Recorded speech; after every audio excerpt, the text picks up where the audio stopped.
chances are, if you like reading books to your kids, you're probably gonna wanna read some Christmas books this coming December. And I have some recommendations for you.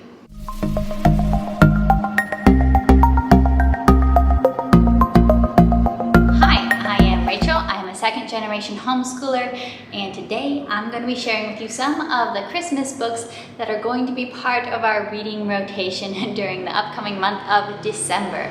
This is a collab video. I'm hosting a collab, so I invited several other friends to share some of their favorite Christmas picture books so that I can get more ideas and you guys can get more ideas as well. So I will link to the collab playlist down below, and I encourage you to watch that so you can get lots of ideas for fun and festive reads for the upcoming month. And I am going to warn you, I made a Christmas books video and I'm going to have a couple repeats from last year because guess what? My favorites don't actually change every year. But I'll also share a couple of new favorites with you. Now, the first book that I'm going to recommend I don't actually have here to show you because I made a terrible mistake when I was in the US this summer. I guess it was just too summery and I did not think about ordering it because Christmas seemed so far away. But I really ought to have been planning ahead because now that Christmas is coming, I wish I had it in hand, and that is Christmas Farm. Last year we read this via YouTube Read Aloud, which is a very handy option when you don't necessarily have access to all the books that you might dream of, like most of us.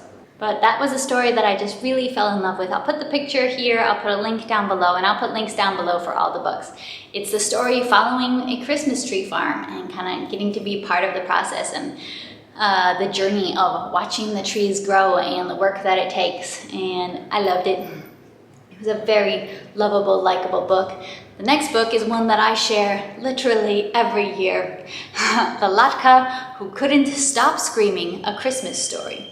And this is a story in which this little guy, the Latka, runs around screaming and he keeps bumping into Christmas decorations. See, this is him screaming. Ah! It's super fun to read this book and scream very dramatically. But he keeps going around and he's bumping into different symbols of Christmas. And the symbols of Christmas are explaining what they represent. And then the Latka explains back to them, or they ask him, so what do you have to do with Christmas? And then he's like, I don't have anything to do with Christmas. He's explaining different ways that he represents, or ways that he, as a Latka, is a symbol of Hanukkah. So it is a really fun read with all the screaming. But it's also surprisingly educational about Christmas and Hanukkah. And it's definitely humor-filled. I have a distinct sense of humor. This was written by Lemony Snicket. If you've read Lemony Snicket's other children's books, you probably know what that sense of humor is like. But I love this and I always recommend it. The next one is a newer purchase for this Christmas. Will be the first year we actually own this one, and it is Pick a Pine Tree. The illustrations in this are beautiful, but the really standout one is this, the pop-up tree at the end. But it's a journey of picking out a pine tree and decorating it, and it's just fun and cheery and beautiful, and then you have this wow moment at the end. It's a little bit risky with the age of my children to have a book with pop-ups. I normally tend to be kind of against them, but we're only getting this out around Christmas time, and it should be pretty fun. It totally wins on prettiness and just the joy of picking out your Christmas tree and setting it up. We obviously do not go and have a live tree. We live in the tropics, but we actually do have a artificial Christmas tree. We didn't for a long time, but we do have one now. So my kids can experience setting up the Christmas tree and decorating it. Next, do you guys know James Herriot? This is The Christmas Day Kitten, can't read it, by James Herriot. I absolutely love his books. I absolutely love his books for adults. I've read the whole series multiple times, which is saying a lot for somebody who is not an animal person and who is also actually pretty squeamish about medical stuff. But I love his books. The Christmas Day Kitten, if you can't find this book individually, it's also part of the treasury of stories for children. It's called something like that. But it's like a bigger book with a handful of stories by James Herriot that are beautifully illustrated. They're just super heartwarming stories of a vet who has different adventures with animals, and this is the story of the Christmas Day Kitten. very beautiful illustrations. I love how these were illustrated. A story, it's definitely got some meat to it. It's not like the quickest read. It's got a good little bit of meat and story for your kids to follow. But I highly recommend both this story just for Christmas or the James Herriot Treasury of Children's Stories with all the animal stories as well, because they're really good. Then I want to recommend this to you, and if you're looking for a little bit of cultural diversity in your Christmas book repertoire, this is a good one. Twas Nochebuena, a Christmas story in English and Spanish. So it is primarily in English, but there are occasional Spanish words mixed in, and it's of course a version of the night before Christmas, Nochebuena.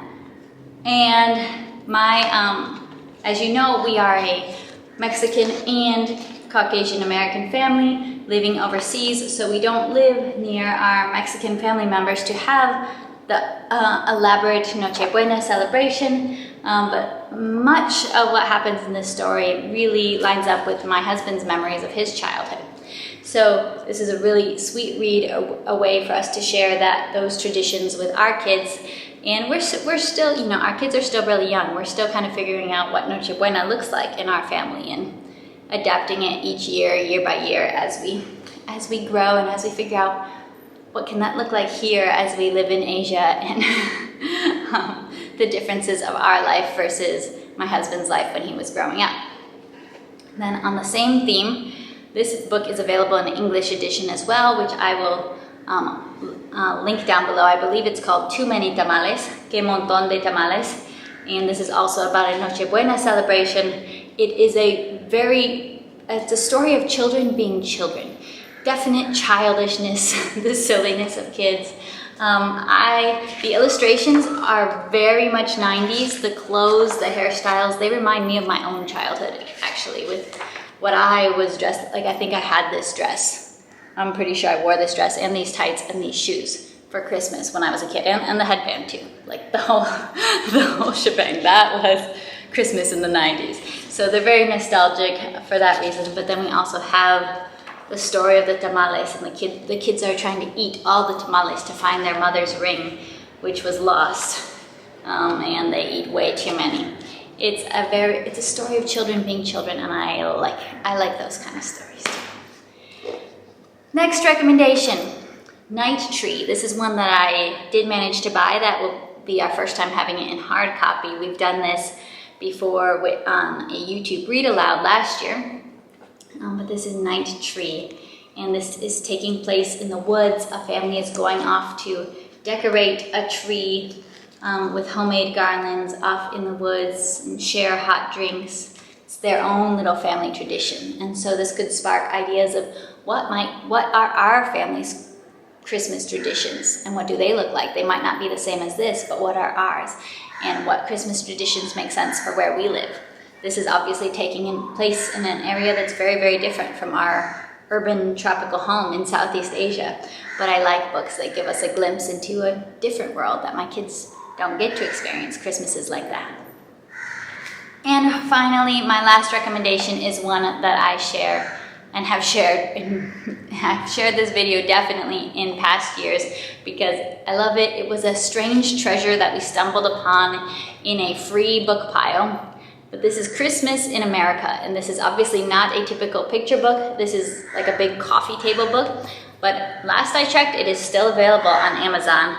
I think it was probably published around 1990. It's older. It's just like a ton of pictures taken in all sorts of different places in America of lots of different things going on in December, a month of Christmas, different traditions. There's so much to look at. Like there's probably 200 pages of giant pictures in here. This is something I am always excited to get out every year. My kids are excited to get out and just see like this little glimpse into a world that, our world has changed a lot. It's a little glimpse into Christmas and history and what Christmas might have looked like for many different people in different ways. And there's definitely a lot of thoughts that can be inspired by these pictures. But I definitely enjoy this one a lot. I don't know if your library has it. You can try to find it, pick it up. Christmas in America, just like a glimpse into Christmas history. All right, those are my Christmas book recommendations for you today. What is your all-time favorite Christmas picture book read that you like to get out every December? I would love to hear it in the comments below, and definitely make sure you check out my friends' videos so that we can just gush over pretty Christmas books together. All right, I'll be seeing you next time. Bye.